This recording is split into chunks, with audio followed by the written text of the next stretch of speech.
शुणुच टिके पुआ को धरिला एठी आसी एते दुष्ट होउची जे टे काम भी करई दउनी। हां हां मोरी कपाळे तो लेखा आइचे ए बालुंगा को मु संभाळीबी। ओइ रे से परा तोरी पुआ ताकू एमिति बालुंगा कोन कहूचु म से छोटो पिलाटा तू तो ता परिका थिला बेले आहुरी बेसी दुष्टामी करूथुलु मते पूरा नाकरे पानी पियाई देउथुलु एबे मो नातियाटा को आसी कहूची ए कोन हैला बो ये भी एमिति दुष्ट थिले ताहले बापा जेमिति पुओ तांकर पूरा ठीक से एमिति हेची आउ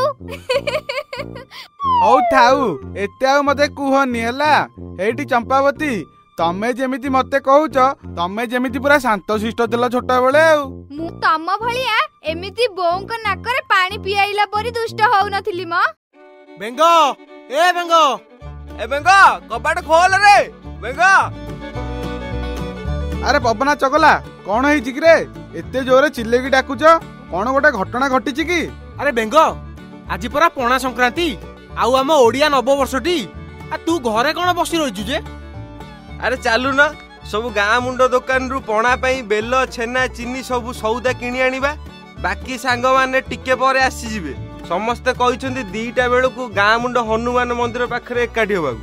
हौ हौ चल जीवा पणा करिबाकू आगो सौदाटा नहीं आसीबा। चंपावती मो गाड़ी चाबिटा आनलो।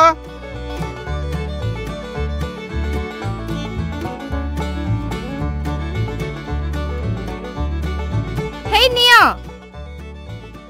हठात कौन एमिति हैला कि गाड़ी नै कुआडे जाउछ? ए नाही मो भाउजो आमे ई पाख दुकान को पणा सौदा पई जाउछु आ सेति पई आमे सबु संग माने पणा बनौछु। अरे बेंगो घर पाई गोटे पाचिला बेल धरी की आसीबुटी बापा टिके बेल पणा पीबा को भल पांती तो सेथि पई कहउथिली आमे सबु टिके टिके भी पीबा पणा संक्रांति रे पूरा पणा पूजा करी पीबा कथा। ओ हौ बऊ मु नहीं आसीबी तू व्यस्त हो ना।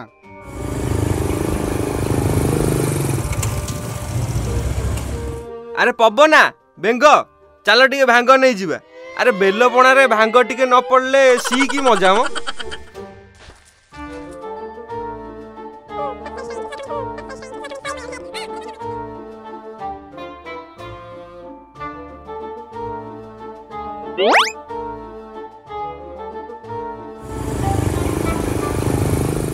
अरे बेंगो सौदा सबू तू घरे रखिथा आमे आसिले मंदिर पाखु जाई पणा बनेबा।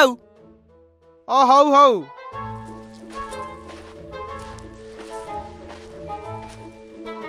बऊ हेई ने तो कहबा अनुसार पणा पई सबु सौदा नहीं आसिली टिके पणा बनैलु पी दबा। हौ हौ रह मु एबे बनै दउची। आलो बहू से बेंग को आउ तो बापा को पणा टिके देई दे मु छातरू जाई से बड़ी सुकाई थिली धरी के आसे।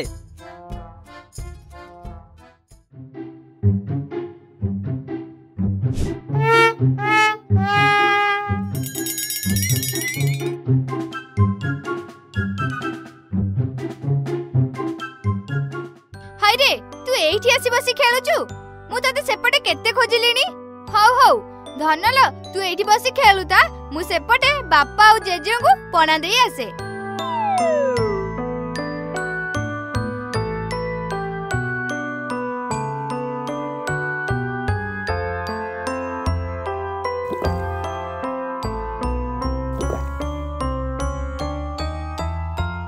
अरे रंगवती तमे कौन एठी बसी खेलुच तमे कौन एते कुनीटे हो जाइछो? हां अल्लो बऊ तू परा मामू घर को जाइथिलु केबे आसिलु? बापा कहीं देखा जाऊ नांती बापा कौन साडे रही गले की? हे एमानकर पुणी कोन हैला एमाने एमिति कोन होउचंदी?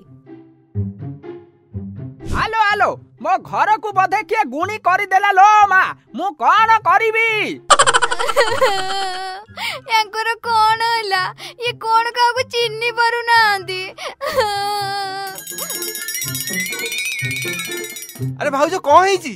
ତମେ କାନ୍ଦୁଛ କଣ ପାଇଁ? କଣ କରିବି ରେ ପୁଅ? ମୋ ଘରକୁ କିଏ ଗୁଣି କରିଦେଇଛି ଲୋ ମା। ଓହୋ ଖୁଡି, କଣ ହେଇଛି ସିନା କହିଲେ ଆମେ କଣ କରିବୁ।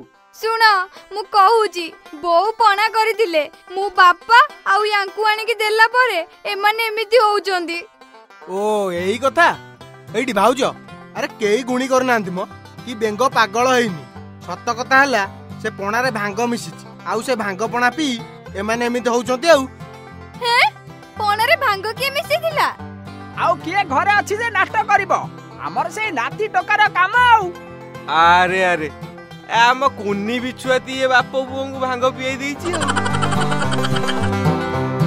ହେଲୋ ସାଙ୍ଗମାନେ, ଯଦି ତମକୁ এই ଭିଡିଓଟି ଭଲ ଲାଗିଲା ତାହେଲେ ଲାଇକ୍, ସେୟାର ଆଣ୍ଡ ସବସ୍କ୍ରାଇବ କରନ୍ତୁ। ଆଉ ପାଖରେ ଥିବା ବେଲ୍ ଆଇକନଟିକୁ ପ୍ରେସ୍ କରନ୍ତୁ। ଆଉ ଆଗକୁ ଯଦି ଦୁଷ୍ଟ ପୁଅର ଦୁଷ୍ଟାମୀ ଭିଡିଓକୁ ଦେଖିବାକୁ ଚାହୁଁଛନ୍ତି ତାହେଲେ ଜଲ୍ଦି ଜଲ୍ଦି କାର୍ଟୁନ ଜଙ୍କସନ ଚ୍ୟାନେଲଟିକୁ ସବସ୍କ୍ରାଇବ କରନ୍ତୁ। ରହିଲି, ଜୟ ଜଗନ୍ନାଥ।